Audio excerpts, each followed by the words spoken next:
एक बार की बात है। एक गांव के किनारे एक साधु महात्मा जी रहते थे। वो सारा दिन राम नाम जपते रहते थे और रात में ढोलक बजाकर कीर्तन भजन गाया करते थे। उनकी कुटिया के पास एक व्यक्ति का घर और बना था। वो व्यक्ति उस महात्मा से बहुत परेशान था।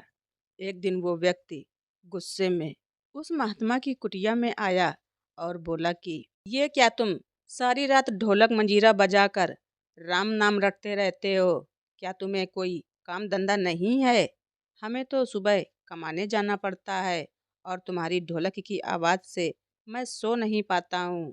ये सुनकर साधु महात्मा जी कहने लगे कि तुम भी मेरे साथ राम नाम जप कर देखो, तब तुम्हें पता चलेगा कि राम नाम जपने में कितना आनंद आता है। उस व्यक्ति ने थोड़ा गुस्सा होकर कहा कि अगर मैं तुम्हारे साथ राम नाम जपता रहूंगा तो क्या तुम्हारा राम मुझे खाने के लिए रोटी देगा?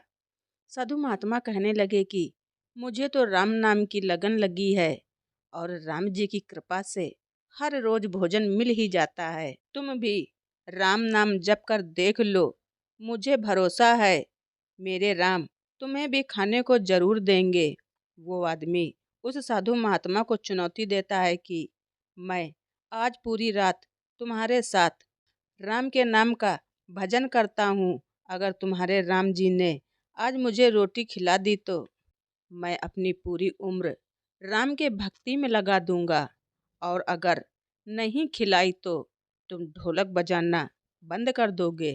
तभी साधु महात्मा कहते हैं कि मैंने तो निस्वार्थ भाव से अपने प्रभु राम की भक्ति की है, लेकिन फिर भी मुझे तुम्हारी चुनौती मंजूर है।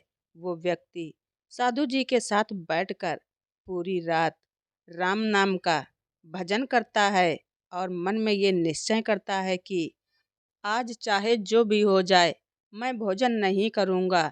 देखता हूँ इस साधु महात्मा का राम मुझे कैसे भोजन कराते हैं।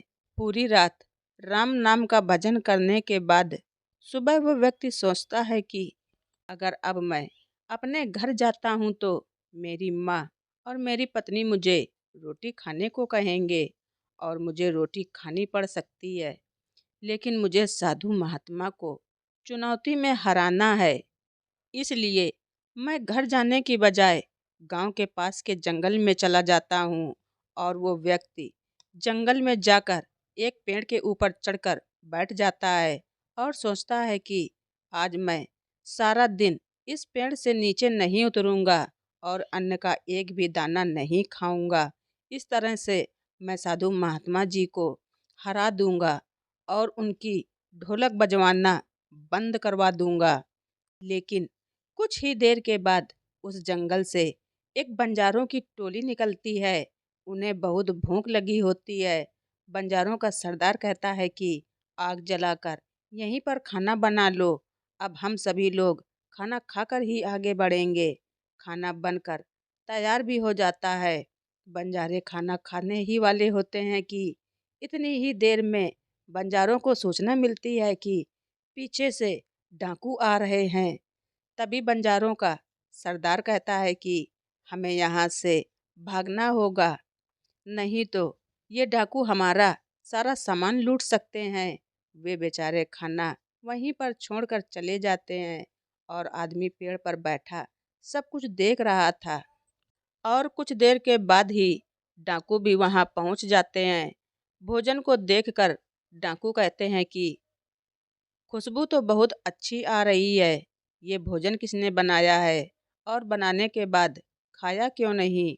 ये हमें फंसाने के लिए कहीं किसी की कोई चाल तो नहीं हो सकता है इस भोजन में जहर मिला हो। उसी समय डाकुओं के सरदार की नज़र पेड़ पर बैठे उस व्यक्ति पर पड़ती है और वो डाकू उस व्यक्ति को नीचे आने को कहता है। डाकू उस व्यक्ति से पूछता है, हमें मारने के लिए क्या भोजन तुमने बनाया है? वो व्यक्ति बेचारा मिन्नतें करता है कि मैंने ये भोजन नहीं बनाया है और इसमें जहर भी नहीं है। ये भोजन बंजारों ने बनाया है। आपके आने की खबर सुनकर वो वहाँ से भाग गए हैं, लेकिन डाकुओं के आगे उसकी एक नहीं चलती। डाकू उससे कहते हैं कि अब तुम्हें ये भोजन खाकर दिखाना पड़ेगा, क्योंकि हमें लगता है कि तुमने ही ये भोजन बनाया है और इसमें जहर मिलाया है। अब सबसे पहले तुम ही ये भोजन खाओगे। और वो व्यक्ति जिद पर अड़ा रहता है कि मैं भोजन किसी भी कीमत पर नहीं खाऊंगा। उस व्यक्ति के बार बार मना करने पर डाकुओं का शक और बढ़ जाता है। वे बंदूक की नोक उस व्यक्ति के सर पर रख कर कहते हैं, तुझे ये भोजन खाना ही पड़ेगा, नहीं तो मैं तुझे गोली मार दूंगा। वो व्यक्ति अपनी जान बचाने के लिए भोजन कर लेता है।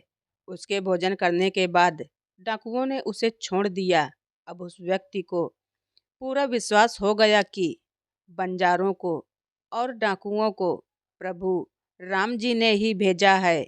वो वहाँ से सीधा साधु महाराज की कुटिया में जाता है और जाकर साधु महाराज के चरणों में गिर जाता है और साधु महाराज से पूरे दिन की घटना बताता है। अब उस साधु महाराज से भी ज्यादा उसे राम नाम की लगन लग जाती है और उसने अपना पूरा जीवन प्रभु राम के चरणों में समर्पित कर दिया। और अब वो 24 घंटे प्रभु श्री राम के कीर्तन भजन करता है।